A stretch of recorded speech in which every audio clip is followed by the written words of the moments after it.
Good afternoon and welcome to the eCademy, bringing a collaborative approach to the Endangered Species Act. My name is Rebecca Fitzgerald and I am the Program Manager for Energy and Environmental Policy for the Council of State Governments.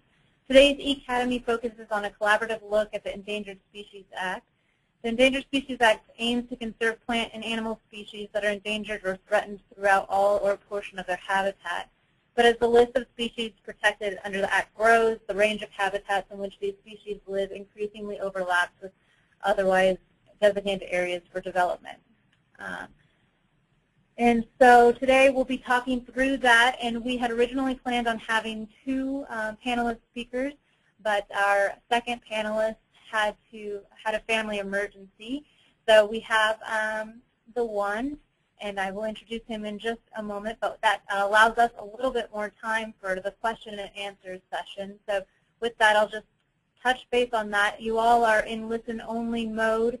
If you have a question, and we greatly encourage you to submit questions, it'll be on the side panel. You'll see a question chat box, and go ahead and just submit those questions as you have them there.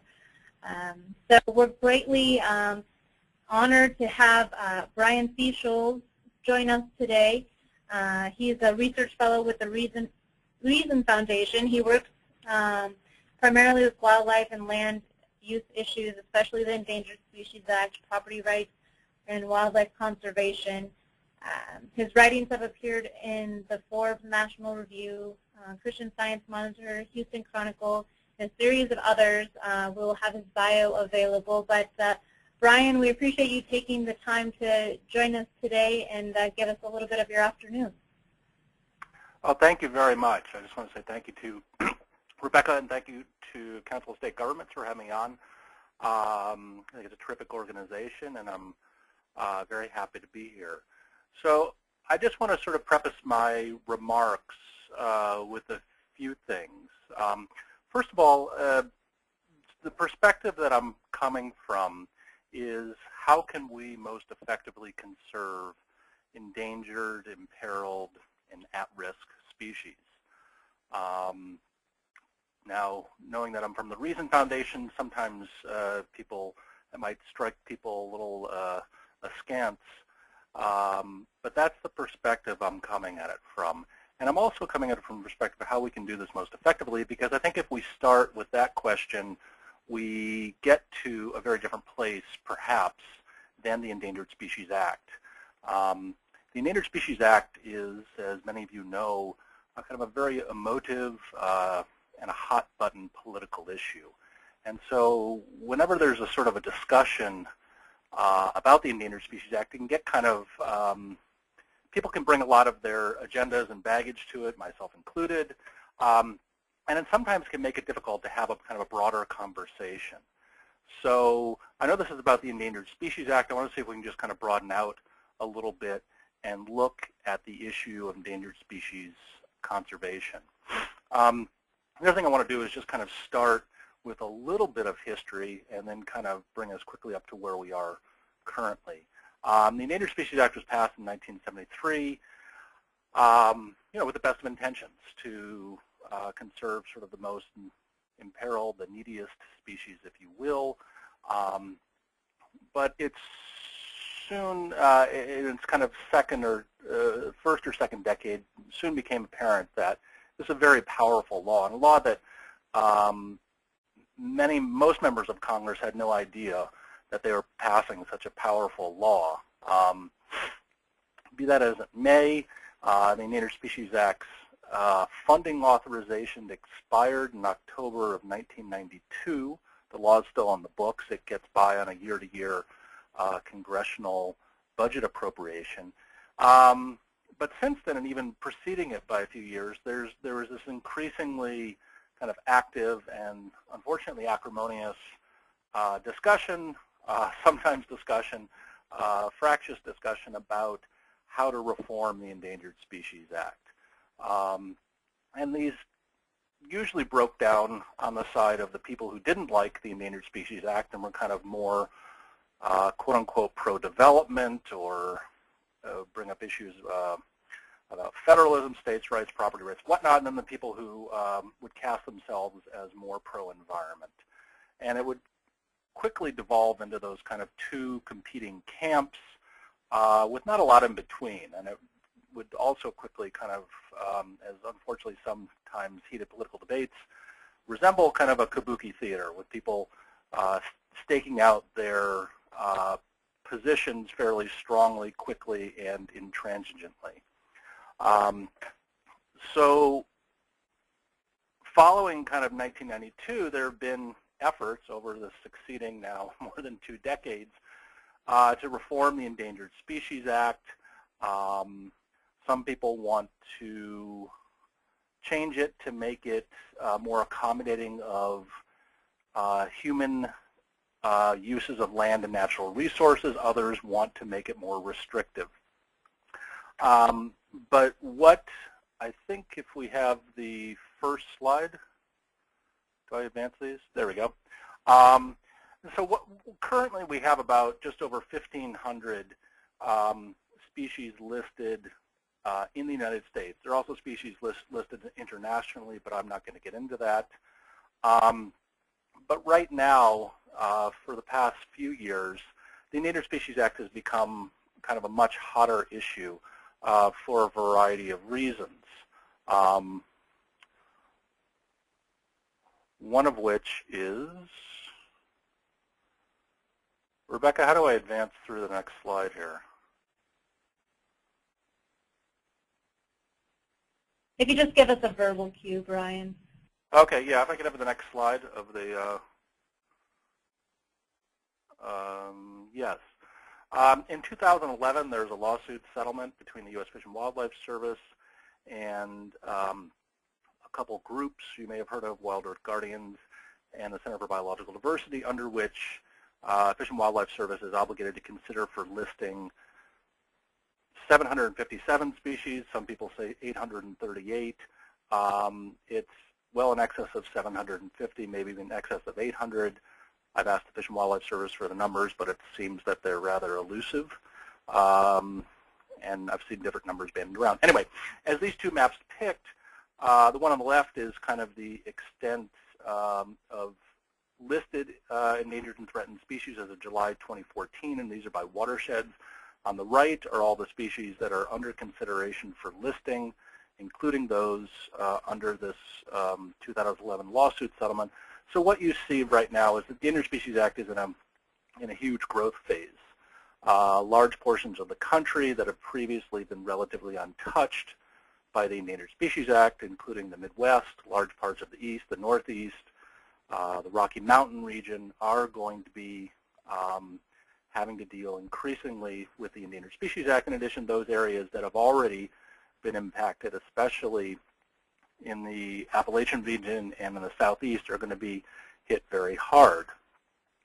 And in addition, that most of these so-called lawsuit settlement species are based in freshwater aquatic habitats, which means that, and these two maps are based on 8-digit watersheds, is that potentially, and I think it's very likely, that watershed-wide impacts for these species are going to be felt. The groups involved, especially Center for Biological Diversity, has said very clearly in a number of instances that it is going to be looking at watershed-wide impacts. That means anything that can impact water quantity and water quality. So that's water for drinking, groundwater withdrawal, agriculture, fertilizer, anything. And this is, you know, a number of these freshwater aquatic species are not just in the Southeast, but are also spread throughout the Intermountain West. Nevada has about 54 of them, spread throughout the springs and ephemeral and intermittent waterways. So this is kind of going to be a big issue out west as well. If I could have the next slide. So the current status of these lawsuit settlement species is that about 121 of them have been listed, 35 were found not to warrant listing, 18 are formally proposed for listing. That's kind of the 146 are candidates. Candidates is kind of like the next step for candidate species is to be proposed, and 437 of these species have yet to be determined. So we're still haven't really seeing the real impacts of these so-called lawsuit settlement species. Can I get the next slide? I think one thing to really keep in mind when this topic is Endangered Species Act, is that private lands are the most important lands for endangered species. More endangered species have more of their habitat on private lands than on state or federal lands or municipal lands. As this graph shows, 62% of species have between 81 and 100% of their species on privately owned land, and then the other numbers apply. In addition, the same report these data came from found that 78% of endangered and threatened species have some or all of their habitat on private land, compared to 50% for federal land. So I think it's very important to keep in mind that the success of conserving endangered species starts and is dominated by private lands and private lands issues. And I think this is also applies as well to states that have large amounts of federal land out west, because as many folks know from public land states, is that private lands are oftentimes the most ecologically significant lands. They hold most of the water. You'll see this a lot in the Intermountain West. Folks who are dealing with the sage grouse issues in states like Nevada, Utah, know that private landowners often have the really crucially important what's called the moist habitat. Those are streams, wetlands, springs, and et cetera. And these sort of moist and these lands in these more arid areas of the West are also the most biologically rich. So I think that's one thing important to keep in mind. Let's go to the next slide. So unfortunately, as this next slide depicts, I think that the approach embodied by the Endangered Species Act is quite counterproductive. The Endangered Species Act has quite significant penalties built into it, and it is fundamentally a punitive approach to conserving endangered species. If you think about on a spectrum, if you have a very punitive approach on one end of the spectrum and a voluntary approach on the other, the Endangered Species Act really is quite strongly on the end of the spectrum. That's the punitive or the penalty-based approach. If you have an endangered species on your land, let's say if you're a farmer, rancher, or any kind of a landowner, and you harm that endangered species, and the harm has a very technical definition, which I'll spare you from, but harm also extends to the habitat for that species, and the habitat does not even have to be occupied. It can be of a quote-unquote suitable type. So if you harm that species or even its unoccupied habitat, you can be subject to a $100,000 fine and or 1 year in jail. Granted, people are never fined that much, but if you're a landowner and you receive a threatening letter from the U.S. Fish and Wildlife Service, that's something that's quite, can really shake you. And that's fundamentally how the Endangered Species Act is implemented and enforced. And I know oftentimes people say, well, no, that's not true. It's much more cooperative. And I don't want to sort of belabor this point too long, but I refer to the Endangered Species Act as it's a Teddy Roosevelt-style law. The Fish and Wildlife Service is the main agency that implements it, also the National Marine Fisheries Service for saltwater aquatic species, including salmon, which are anadromous. But I refer to it as a Teddy Roosevelt-style law because the federal agencies speak softly but carry a big stick. And as some of you know your history, that's what Teddy Roosevelt famously said about his foreign policy. And so it is this threat of punitive action that allows the federal agencies to oftentimes get people to negotiate. I would strongly suggest that that is not necessarily strictly voluntary, but reasonable people can differ on that.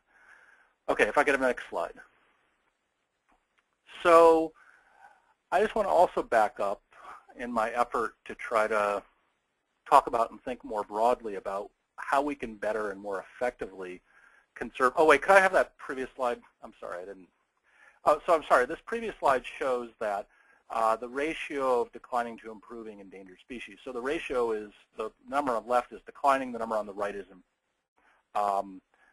improving. On private land, you see the ratio is 9-to-1, which means there are a lot more declining to improving species, where on public land it's 1.5-to-1. And I think what this simple chart shows is that Endangered Species are doing a lot worse on private lands. And I think that the primary reason for that is the penalties that are inherent in the Endangered Species Act, this kind of punitive approach. And I think that what the sort of logical outcome of this is that a lot of landowners don't want endangered species on their land. And they can do a number of things to ensure that. There's oftentimes, some of you may have heard of the phrase, shoot, shovel, and shut up. That gets a lot of press. It's kind of sensationalistic. It suggests that people are out there killing and harming endangered species directly. I think that's relatively rare. What I think is much more common is that landowners can take a lot of actions, many of which are perfectly legal, to deny habitat to endangered species or render habitat unsuitable. There are lots of things they can do kind of quietly, which are legal, but which unfortunately deny habitat to species, and these are oftentimes land use practices that landowners would otherwise not take, but for the threat of having to harbor endangered species, perhaps lose control of some of their land, and really have part of their land turned into sort of a de facto federal wildlife refuge. You know, that's a whole other discussion about whether people should be forced to, for the public good, harbor endangered species. I think that they shouldn't be forced, but that's my opinion. But I would just suggest that if people in urbanized areas were forced to harbor, let's say, homeless people, and homelessness is looked upon as a social problem, they might have a very different view of rural people who are forced to harbor endangered species. But the way the politics work of it is that the rural people are, in this country, few in number and relatively have relatively less power. The urban people who tend to be in favor of laws like the Endangered Species Act but don't bear the costs of these laws tend to think that they're fine. So if I could have the next slide. So again, trying to back up and think, you know, I think that the Endangered Species Act has some serious problems. I think overall it may well be doing more harm than good and be counterproductive for the purpose of conserving endangered species. So how can we have more fruitful and successful approaches? And I have a long study that I did for the Reason Foundation that you're welcome to go get. It's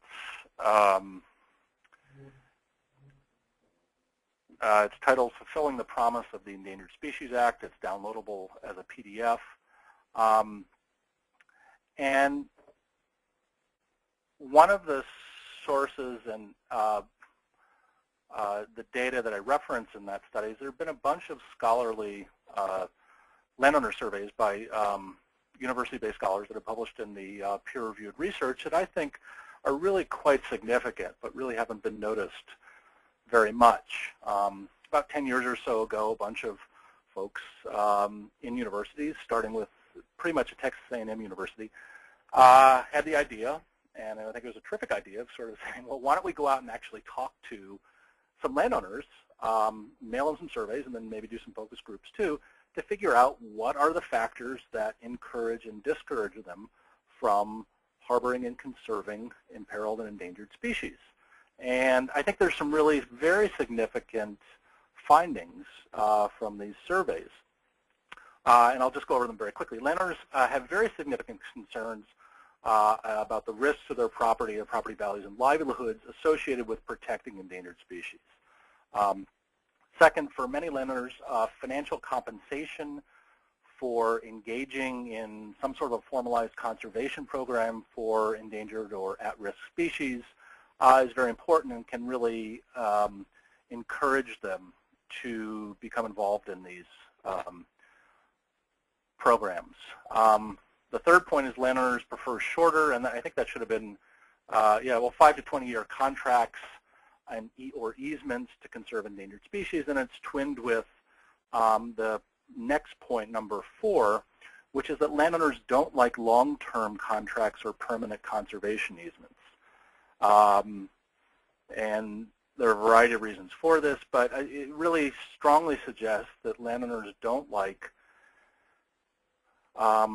there's been over the past 20 years many efforts starting in sort of the mid-1990s to come up with a variety of programs.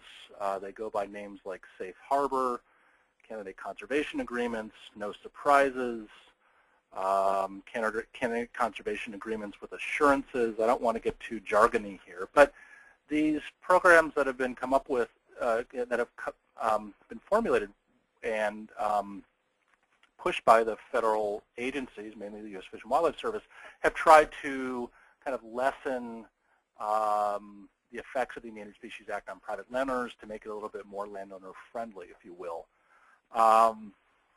But what I think that these landowner surveys that I'm referencing show is that landowners have some serious questions about these landowner-friendly initiatives that have been promulgated over the past 2 decades. The fifth point is that landowners strongly prefer to have some management and decision-making authority if they're involved in a program to conserve wildlife, and very much object if they do not, which again I think suggests that the sort of more top-down command and control or compulsory approach to conserving endangered species is something that landowners don't like, and I don't think you'll get good results with that. Next, the last point is many landowners do have a strong sense of stewardship. This is intuitive to many folks who are from rural areas, or and they know that ranchers, farmers, forest landowners, etc., have a very strong sense of taking care of the land and whatnot. But this is something that is not so well known, or I think understood or appreciated by people who live in urban areas. And lastly, landowners are more likely to join in incentive programs for the conservation of endangered species if they're approached by trusted intermediaries like public officials, intermediaries, that would be like their neighbors, their friends, that would be like somebody from the Farm Bureau. There's a very interesting study of the Utah prairie dog showing this, even from state extension services and agencies, instead of public officials from regulatory agencies. Again, so I think that these landowner surveys kind of give shape to not only what landowners like and dislike, but what the factors are that can very well inform, I think, a better, more fruitful approach to conserving endangered species. If I could have the next slide.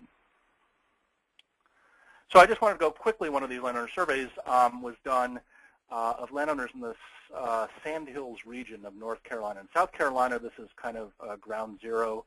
If anybody is familiar with the area, for the what's called the Safe Harbor program. That was sort of the first of these landowner-friendly initiatives that was rolled out in the mid-1990s. And it was initially for the red cockaded woodpecker, which inhabits large parts of the southern coastal plains stretching from North Carolina down to Texas. The red cockaded woodpecker is the rarest woodpecker in North America. It's on the endangered species list, and it causes a lot of problems for landowners. And so what you'll see here, I've sort of listed and ranked in order of response, is these are from landowners who are already enrolled in the Safe Harbor program. and this is asking about alternatives to the Safe Harbor program. The Safe Harbor program, just briefly, basically protects landowners from additional endangered species, whether it's red-cockaded woodpeckers or other species that it's been now applied to. It does not do anything to compensate landowners for existing endangered species. So that's kind of what was called your baseline under the Safe Harbor program. It's a way to kind of sort of insulate landowners from additional endangered species showing up and encumbering more of their land. But I think what's quite significant from this survey is it shows that people who are enrolled in the Safe Harbor program, 67%, the first response shows that they do think they should receive some sort of compensation for harboring red-cockaded woodpeckers. The next thing, 59% think they should get tax breaks. 50% think there should be some sort of cost sharing with public agencies. And then you see quite a sharp drop-off to the next responses, is that landowners in the Safe Harbor program are not really interested in public-private land exchanges. They really don't like government land acquisition. And they like even less partnerships between quote-unquote environmental groups and landowners. And the thing that they like the least are long-term conservation easements, meaning permanent conservation easements. For those of you who may not know, conservation easements are these voluntary agreements between landowners in which landowners agree to give up some of the rights to their land, typically the development rights. They give that to a land trust. The land trust holds it, and in exchange, the landowners get a one-time income tax deduction and a devaluation of their property, which then can be applied to the estate tax should that be due. So again, I think that this survey of landowners who have already signed up for the Safe Harbor program suggests that landowners in these what are oftentimes portrayed as these innovative landowner-friendly initiatives, there's kind of a latent demand, and that there are really some serious issues that they care about, and they would like those issues addressed, I think, oftentimes in very different ways than these, what are oftentimes portrayed as these landowner-friendly initiatives, where it's the Safe Harbor program, no surprises, candidate conservation agreements, et cetera. So if I could have the next slide.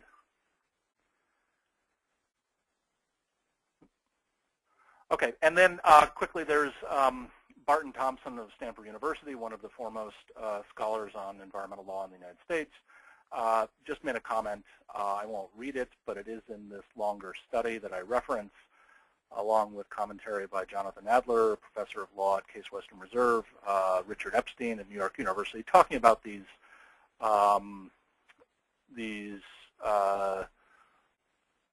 programs like Safe Harbor and why I think these programs can help, but they really don't go to the root of the problem and solve the negative incentives or the disincentives, if you will, that are created by the Endangered Species Act's penalty-based approach, which cause landowners to not want to have endangered species on their land, to not want to harbor them, and to engage in a wide variety of actions I previously referenced to make the habitat unfriendly, non-conducive to harboring endangered species. If I could have the next slide.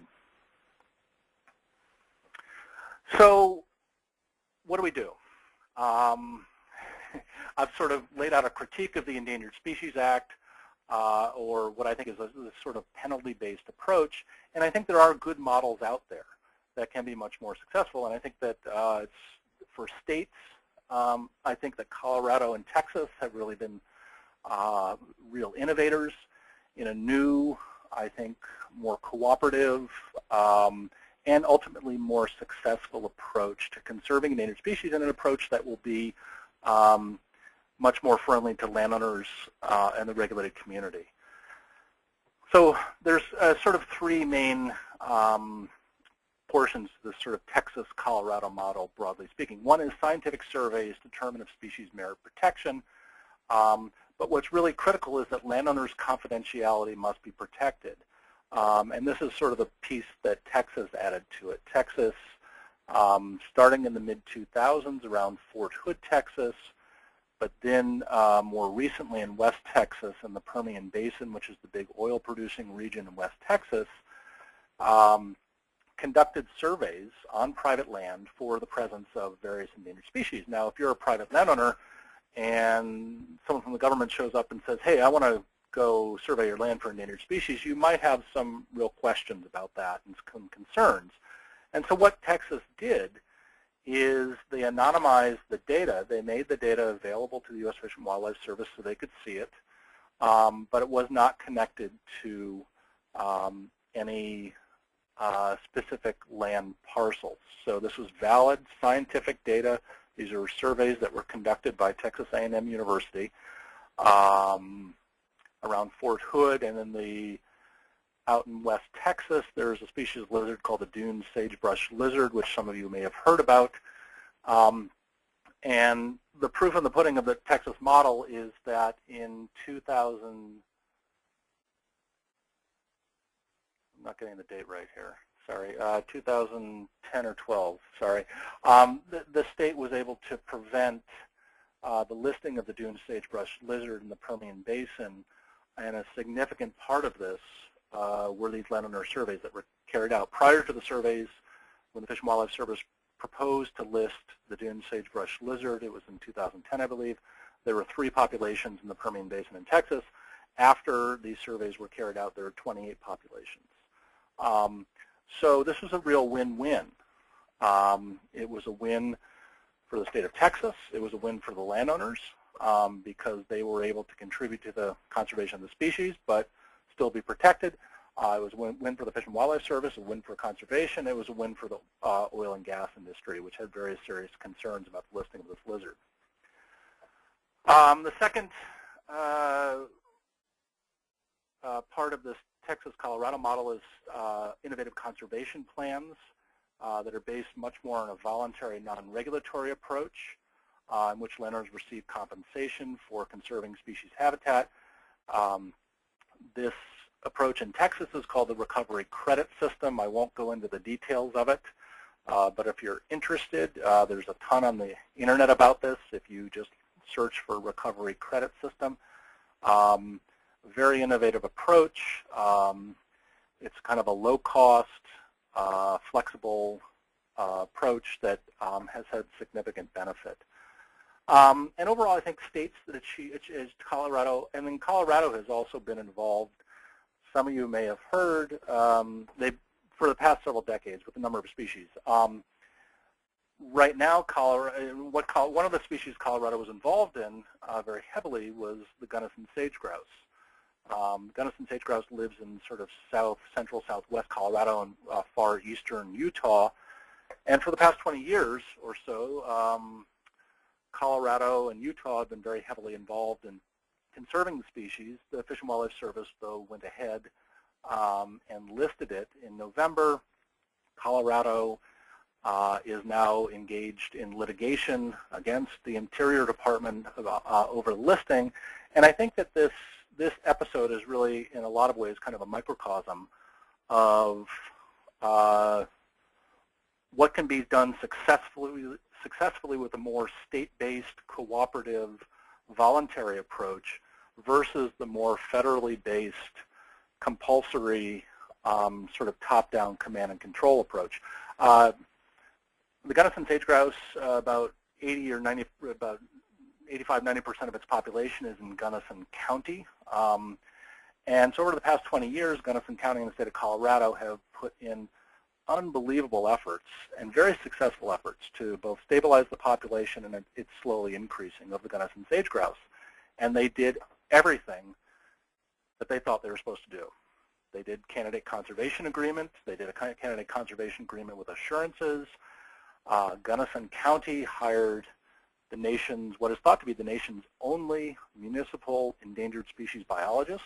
Gunnison County passed sage-grouse-specific zoning ordinances. They worked on seasonal trail closures when the grouse were sensitive during breeding season. And they just the state of Colorado spent in excess of $50 million on a bunch of conservation easements, and about 90-some-odd% of the Gunnison sage-grouse's privately owned controlled habitat was put under some sort of conservation agreement. Despite all this, and that these efforts were ultimately successful, the Fish and Wildlife Service went ahead and listed the sage-grouse, and this is extremely distressing to the state of Colorado, who had worked so hard on this, and the people of Gunnison County, who thought they were making very good faith efforts to conserve the sage-grouse. I don't mean to be going on about the sage-grouse, but I think that, as I said, I think it's a real microcosm of what can be done in a more cooperative, state-based, municipally-based approach. The people of Gunnison County like working with the state of Colorado. They have some more issues with the Fish and Wildlife Service, who they don't find as friendly and cooperative. Again, I think this references back to those landowner surveys that I talked about that have been published over the past 10 years in the peer-reviewed literature, that landowners are oftentimes very good stewards of their property. They want to conserve species. They're willing to do so. But if you come down on them in a heavy-handed way, or conserving these species is a serious threat to their livelihoods or perhaps their land values, they can balk, and they can then it can become a very difficult, counterproductive situation. So I think what Colorado and Texas have shown is that there really can be more successful ways of actually conserving endangered and threatened species and doing so successfully. I think, lastly, I think states achieve better outcomes by they have to protect their landowners' property rights and privacy. I know sometimes when you talk about property rights in the context of endangered species, people can perhaps kind of maybe look askance, but I think there has to be a recognition that if harboring endangered species jeopardizes a landowner's property values, or if you're a farmer or a rancher, it could jeopardize their livelihood and their income. That's something it's quite serious to them, and I think that's something that really needs to be appreciated more, and that often isn't. And I think also that states, the second point is that if they take a more proactive role, especially in dealing with the federal government on endangered species issues, they can have hopefully much better outcomes. So I don't know, if I could have the next slide, I don't know if that's probably it. I just talk just very briefly in my paper that I reference, the study that I did called Fulfilling the Promise of the Endangered Species Act. I lay out what I think would be a much more successful approach. I call it the Endangered Species Reserve Program. Some of you may be familiar with a federal program under the U.S. Department of Agriculture called the Conservation Reserve Program. But this is sort of, it's very much sort of in keeping with this Texas-Colorado approach. I think if we had a voluntary, non-regulatory approach to conserving endangered species, and if we treated the conservation of endangered species or imperiled species as just a way to make deals with landowners to try to get them to work cooperatively with them, I think we could have a much more successful approach. I think we'd have better conservation outcomes. I think we could do so in a way that would be revenue neutral, but this is more of a federal issue. But I think it also very much points to what Texas and Colorado have done. I know that Texas's approach that it's taken over the past decade or so was explicitly and very much based on this sort of conservation reserve program model of working with landowners, giving them a little bit of money, cost sharing for habitat conservation and improvement, trying to protect their privacy and whatnot. And what I think you get out of it is a lot better conservation and better conservation outcomes. So I think that's about it. Is another slide? Okay, that's my last slide, my sort of sunset slide, so to speak. All right. Great. Thank you so much, Brian, for that overview and just outlining some of the critique of the act, and then also what some states have been doing proactively. We do have a few questions here, and if you have any other questions, feel free to fill them in the chat or the questions box on the slide of your screen there. But the first question is there anything beyond the anecdotal evidence that landowners are intentionally harming species population significantly, thus leading to the species improvement ratio you displayed? Or is it related more to the degree of ease for effective conservation measures to be implemented on public land versus private land? I think it's both, and I think those things are both related. I think that, conservation efforts can oftentimes be more effective on public land than private land because oftentimes private landowners are very wary of engaging in these conservation efforts for the reasons I described, because doing so can really be a significant risk. And so sort of inviting folks onto your land who carry with them regulatory authority, and also regulatory authority for a law that can be quite aggressive, have a lot of clout behind it, is oftentimes something that a lot of landowners don't want to entertain. And the evidence of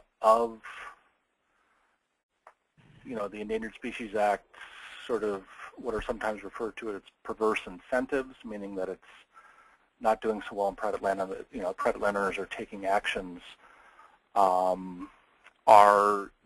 there's a lot of anecdotal evidence from some of the leading folks involved with the Endangered Species Act, such as Michael Bean, who was with the Environmental Defense Fund for a number of decades, is now a senior official at the Interior Department, and is the person who is widely recognized as the foremost authority on U.S. wildlife law. So I think that, sort of the evidence such as exists, there is anecdotal evidence of individual landowners. There's anecdotal evidence from experts involved in the field, federal, state, et cetera. So I think that's, hope that answers the question. Yeah, thanks. The next question. I'm sorry. Could I just hook back to that? There is a bunch of also empirical. I'm sorry. There is a bunch of empirical evidence too. I was just, if you talk too much, you kind of can tend to wander. So excuse me.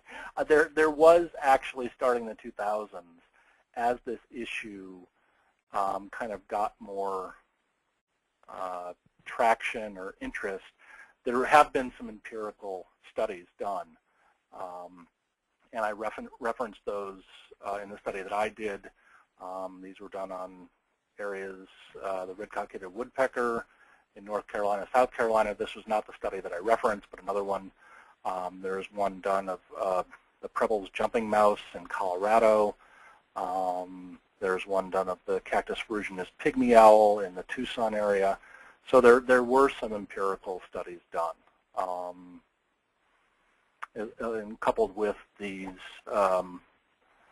landowner surveys that I referenced. Okay, great. Yeah, that covers that question, I think. And the next question: should mineral rights owners be included in any type of discussion with landowners, since many landowners do not own the mineral rights of their land?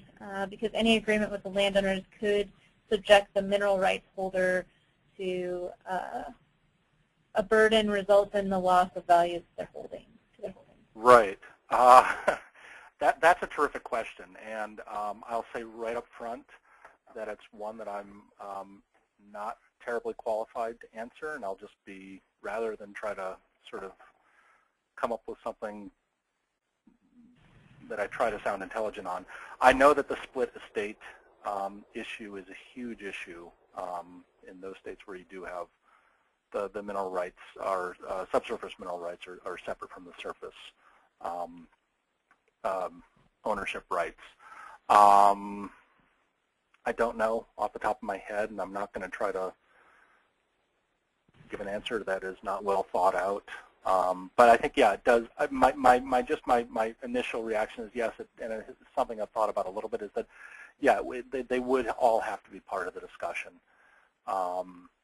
Because then, if the surface, the surface owner makes a deal that then sort of devalues or jeopardizes the property or access of the subsurface mineral rights owner, it would seem that that would be, you could get into a property takings situation there. But I'm not a lawyer, I'm not a legal expert, so, but I think it's a very good question. But my initial reaction is that they'd all have to be at the table.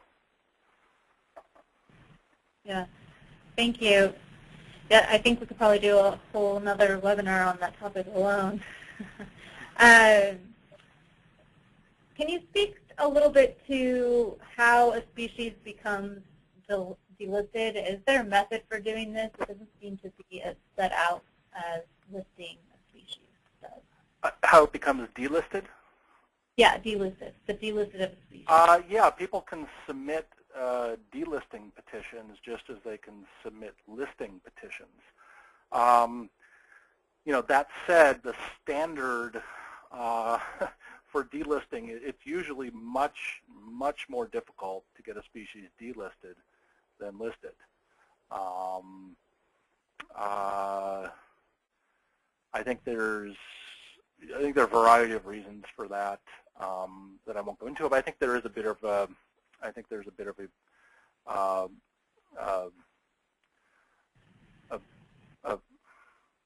think the Fish and Wildlife Service, for the most part, it's a bit of a ratchet effect. It's much more easy to get stuff on the list than off. I think there's they'll say you have to be absolutely sure to get it off the list. But yeah, there is a formal process. It's incredibly difficult to do. There have been a bunch of people who have been involved in this. I know the Pacific Legal Foundation has been involved with trying to delist various species. Industry groups have. But I think that, and I won't kind of comment on the process, but I think that the issue of delisting species and why there are so few species that have been delisted due to recovery. Species can be delisted due to they go extinct. There's three reasons: extinction, the data can be in error, or recovery. And recovery means what it implies is that the species has improved enough that it no longer needs the Endangered Species Act. The most prominent of which is probably the bald eagle. But I think that there's a reason why, I think there's several reasons why so many species have been successfully delisted due to recovery. One is that it's a difficult process, and proponents of the Endangered Species Act oftentimes point out that, heck, it oftentimes took decades, if not longer, for these species to get into trouble, to get very low populations. We cannot expect quick turnarounds. And I think that's a valid point.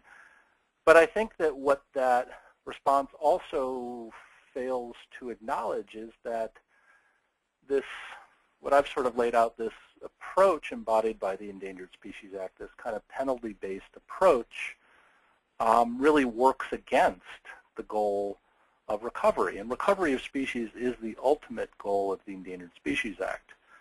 And I think that we could have much better results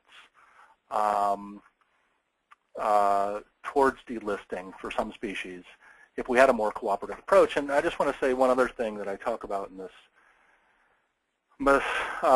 study of mine that I reference is that there has been an increasing amount of scholarly literature on this topic of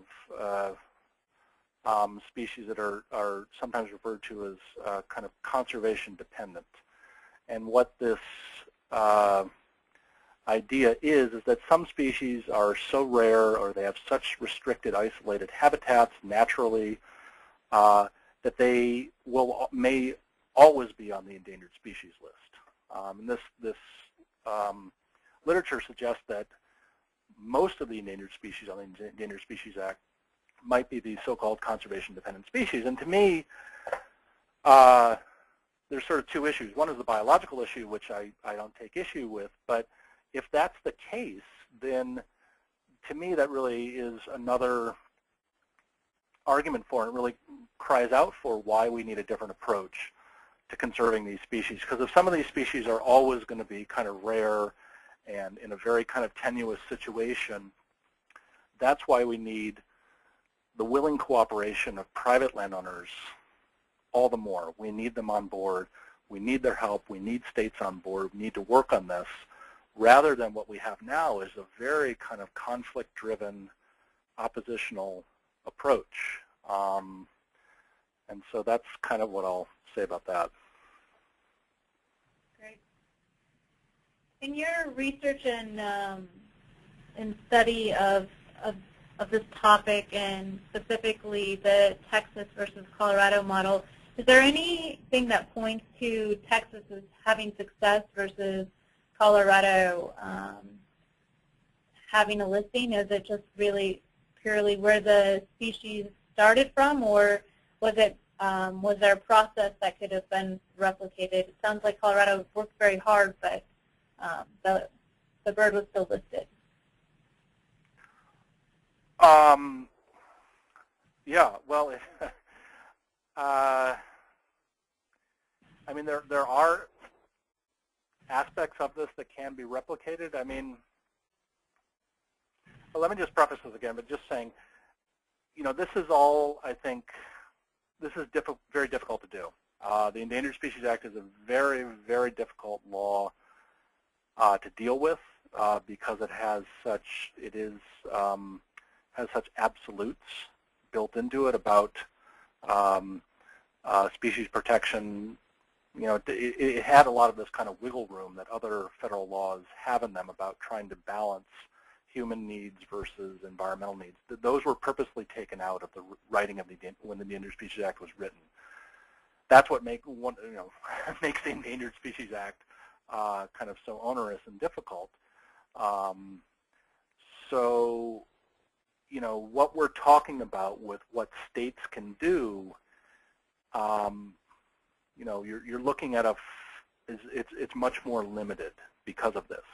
Now, some folks will say at the Fish and Wildlife Service and Interior Department and say, oh, no, under Section 6, there's this cooperative conservation stuff. And yeah, there is, but again, all that stuff that people oftentimes talk about as being flexible and landowner-friendly, whether it's in Section 6 of the Endangered Species Act or some of these and other initiatives that I talk about, like Safe Harbor Program, candidate conservation agreements, et cetera, they all depend on the up or down, yes or no, from the Interior Department.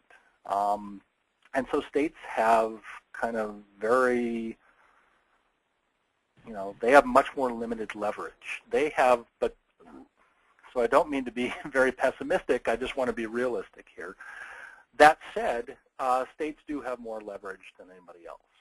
The federal government has to respond to states in a way that it doesn't private landowners or the regulated community or landowner groups or trade associations. So but I also do think, to be more on the optimistic side of the equation, is that if ultimately we are going to have a more successful approach to conserving endangered species in this country, it's going to come from the states. And there's got to be more states out there doing more innovative things and also putting more pressure on Congress for a change. I think that in terms of replicability of what Texas did, yeah, Texas